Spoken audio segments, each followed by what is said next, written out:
Hey everyone, I'm Fred Ranger and I hope you're doing good. I hope you're staying safe. I hope you're staying creative. So today I've got a very exciting video because usually when I do these type of videos, I get a lot of positive feedback because if you're like me, when you buy a new camera, you really want to get outside and go shooting with it. But there are some menu stuff that you might not be familiar with. So I did one for the Fujifilm X-H1, did one for the X-T3. There's one coming up for the X-T4, but today is the X100 series. So if you just got a brand new X100V or if you found it used and you want to set it up to go shooting outside, that's the video that you might want to go through. It's gonna be a bit of a long one because we go through all the menus, but I want to explain why I'm making some adjustments within the camera, because this is a camera that can get you from having an idea, shooting it and posting it or sharing it very, very rapidly because of the film simulations, because of the recipes. So we're going to talk about that too. So without further ado, let's deep dive into the menu. I'm going to go on the back screen of the camera.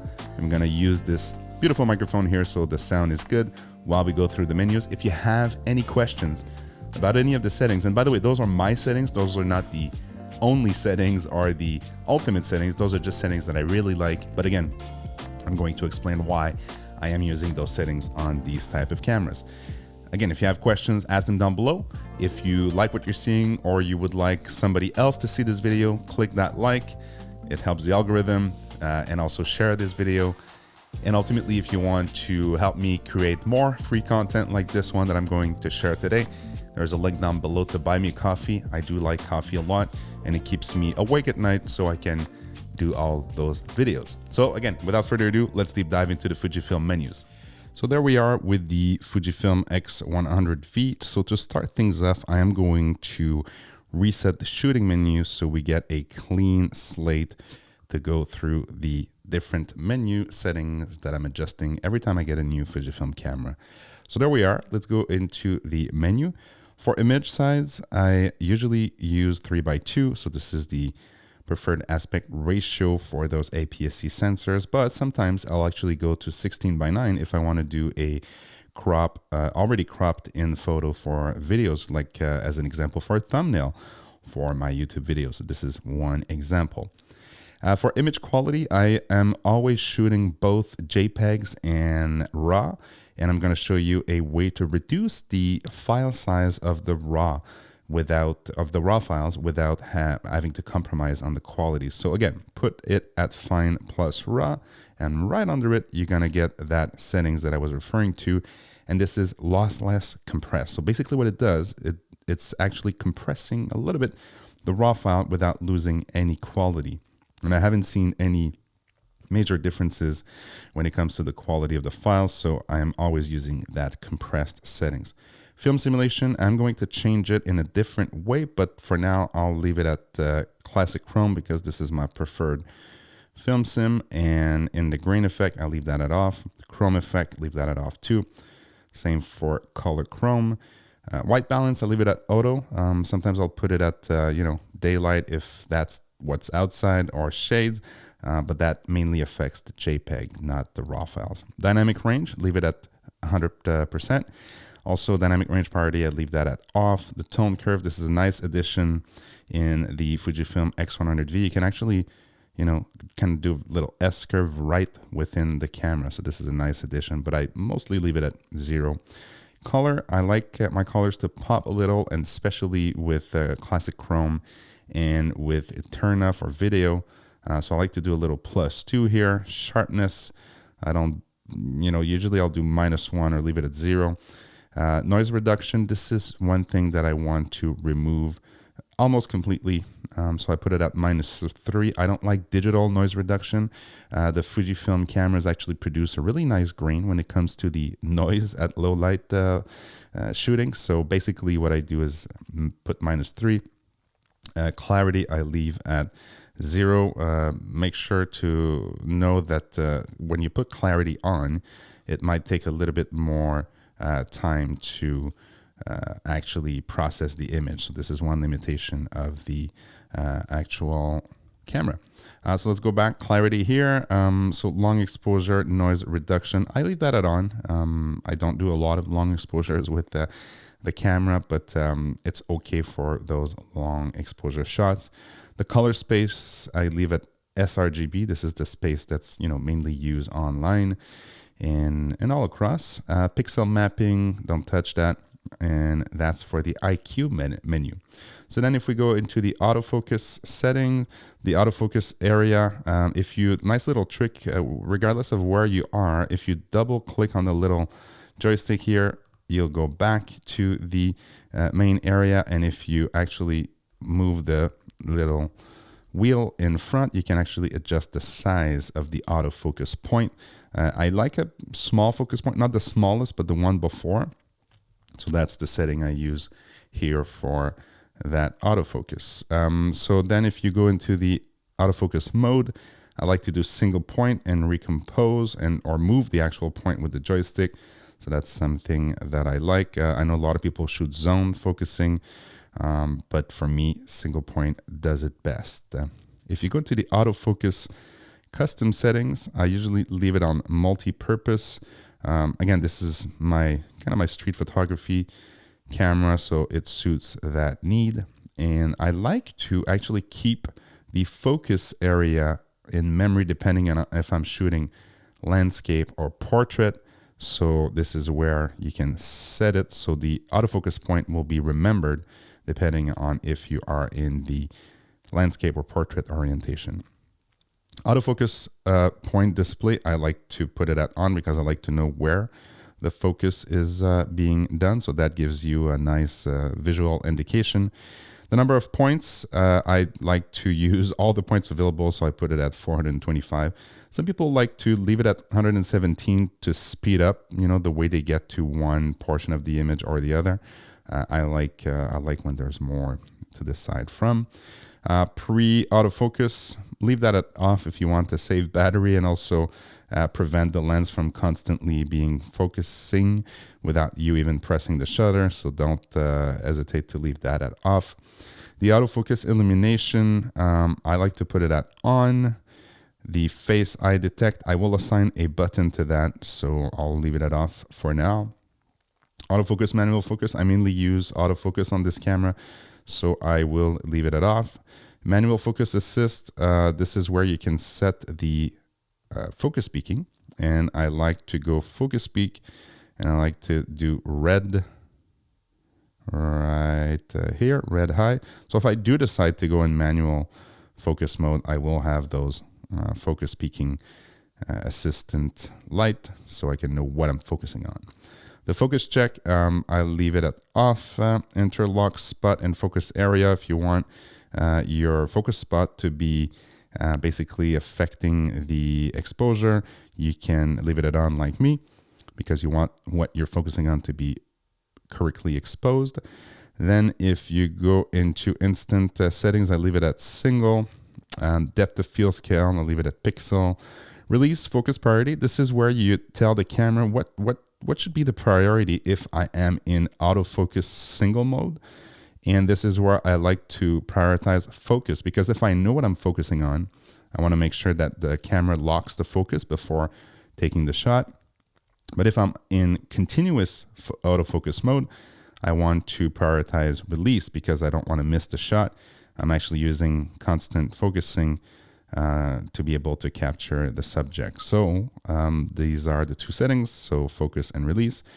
Then if we go range limiter, I leave it at off, and corrected autofocus frame, leave it at off too.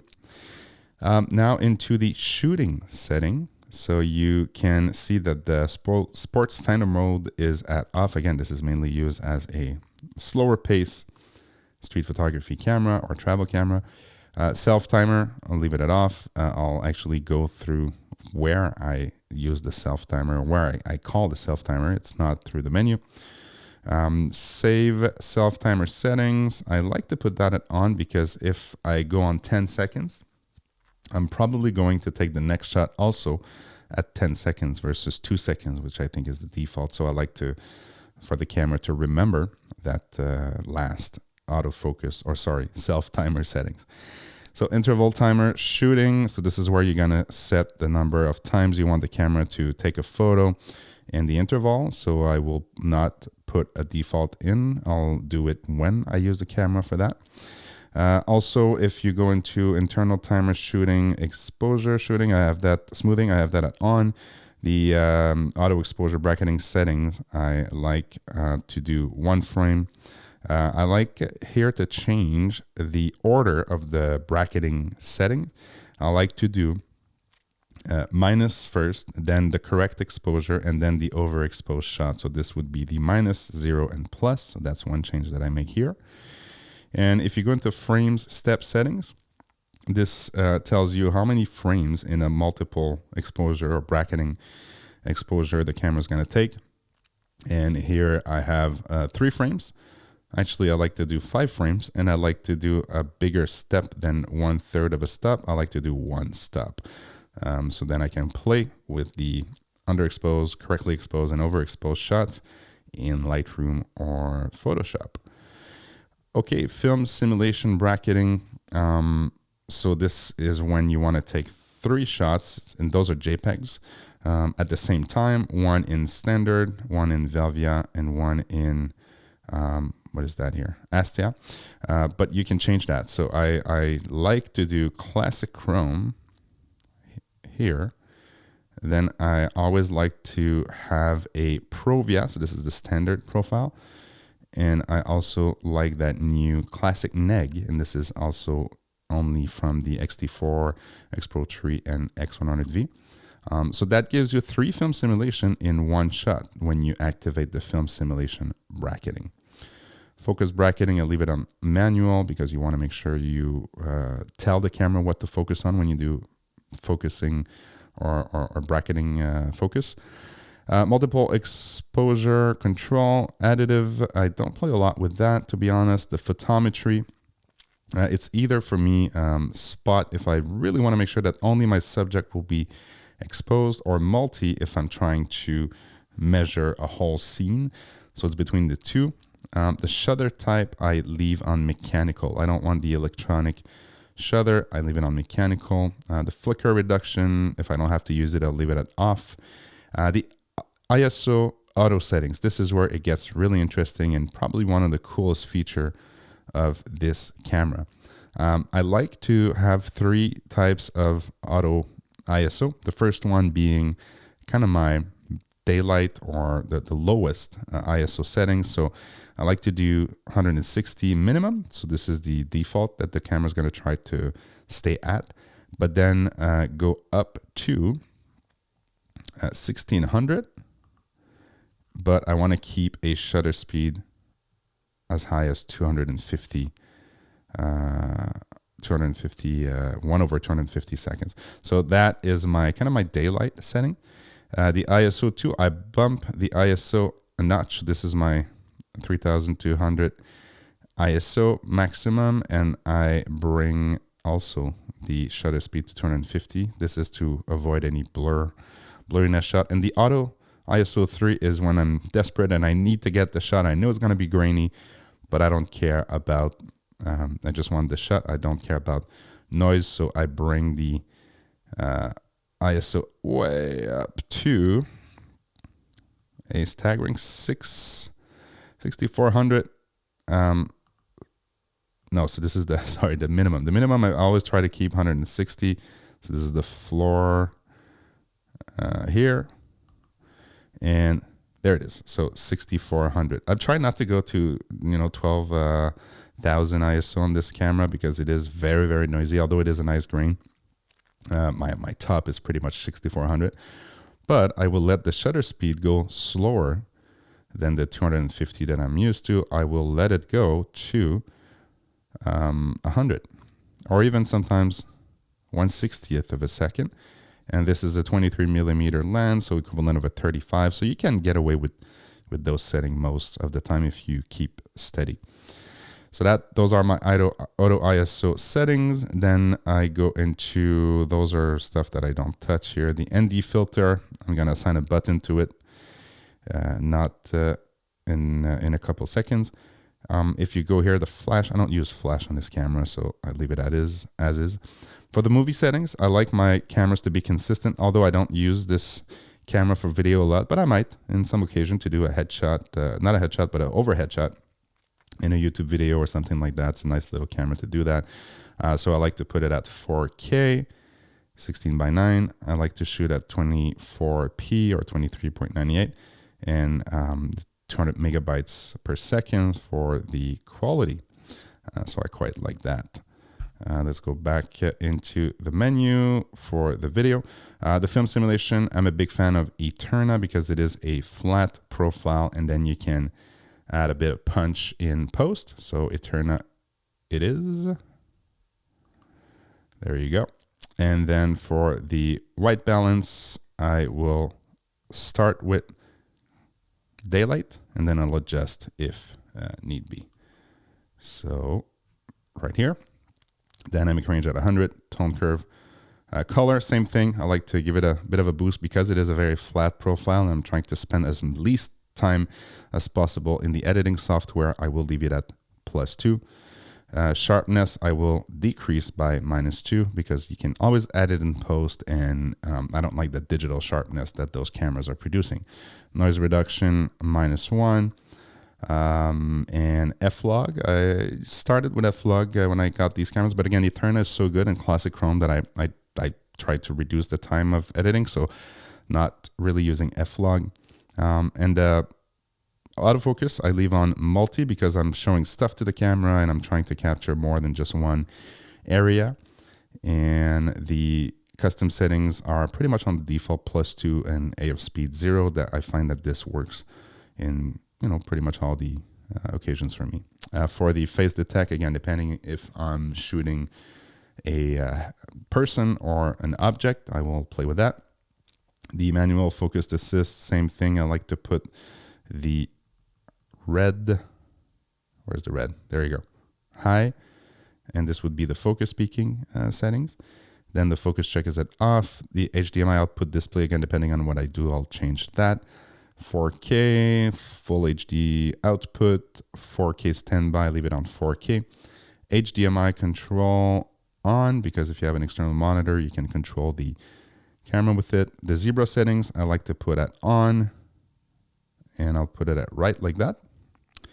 And then the level, I only want the camera to tell me if I'm overexposing with it, so I'm going to put 100%, and it's going to show the zebra lights if I am overexposing my shot for video. Audio settings, because this is not a main video camera, I like to leave the limiter at on, the wind filter at off. This is garbage. Don't use the wind filter that's built in. The low cut at off, and the headphone, depending on if you are using some, you'll need an adapter for that. But this is your settings, and then your mic remote release. I'll leave it at mic. You can also have a remote attached to the camera to do some activating of the shutter through a remote. Time code settings, I don't use that. The tally lights, this is also a very nice feature from the Fujifilm cameras. I like to do front and rear so I know when the camera is recording.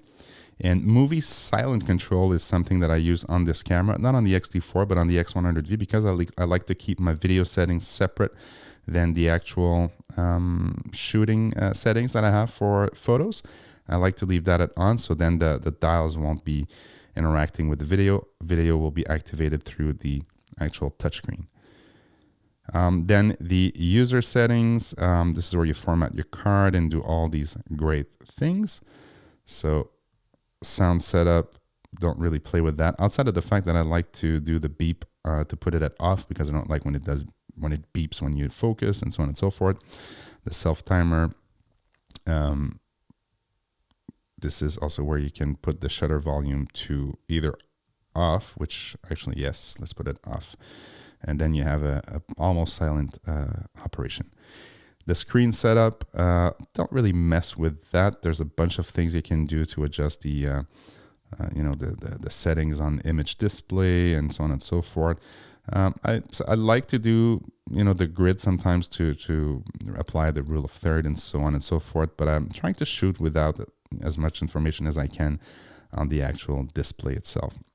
The button and dial setting, this is where the magic happens, because two things. So the first one is that quick menu. So this is when you're gonna hit that Q button that is on any Fujifilm cameras. When you hit that Q button, what you're gonna get is a customizable menu for your most used menu items that you can bring up very rapidly without having to deep dive into the main menu. So if you go here, I like to do 8, and these are the most useful things that you can bring up on this page. The custom settings I like because I can create user profile with some or some film simulation that I like, and some settings. The autofocus mode, the dynamic range I don't really use, so I usually swap that with, let's go here, with photometry, because I sometimes like to change the way I measure the exposure on a scene. White balance is all good.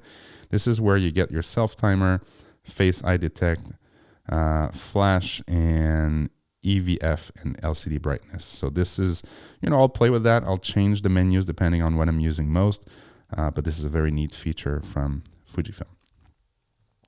If you want to go back, am I stuck here? Yes, set. Okay. Let's go back.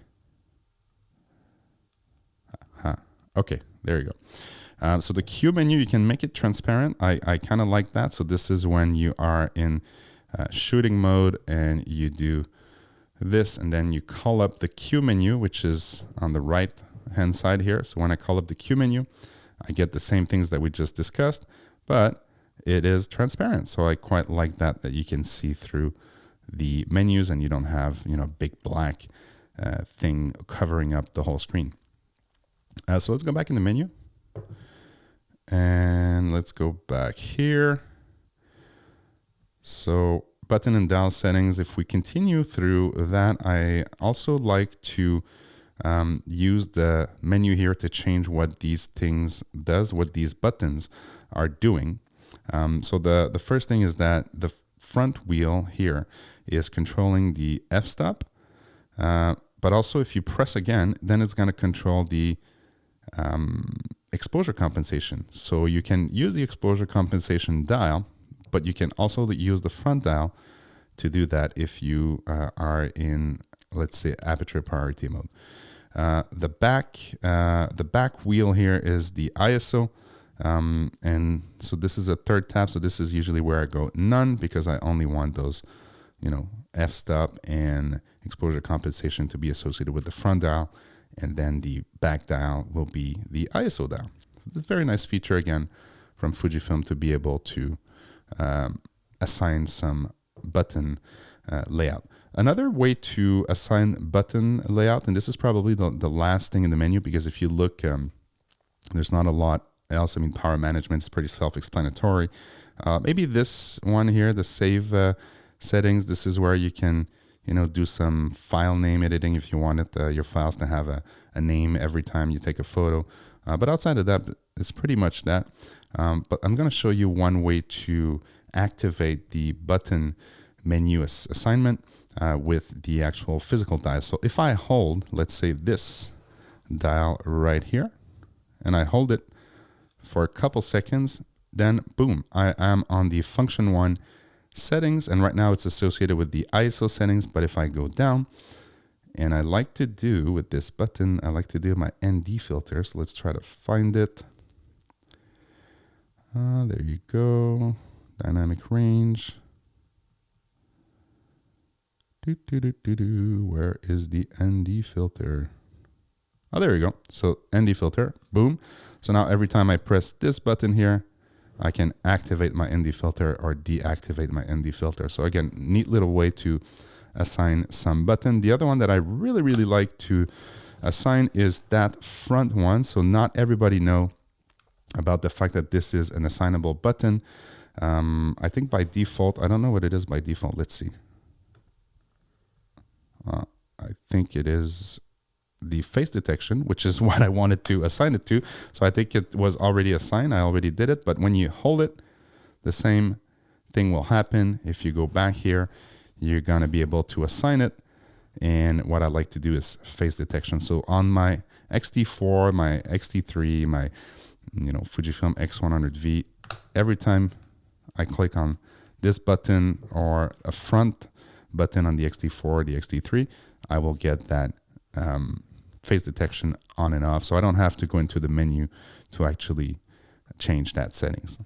So there you have it. Those were my settings for the Fujifilm X100V. If you have any questions, like I said, please ask them down below.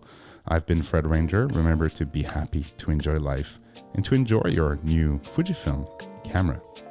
Cheers.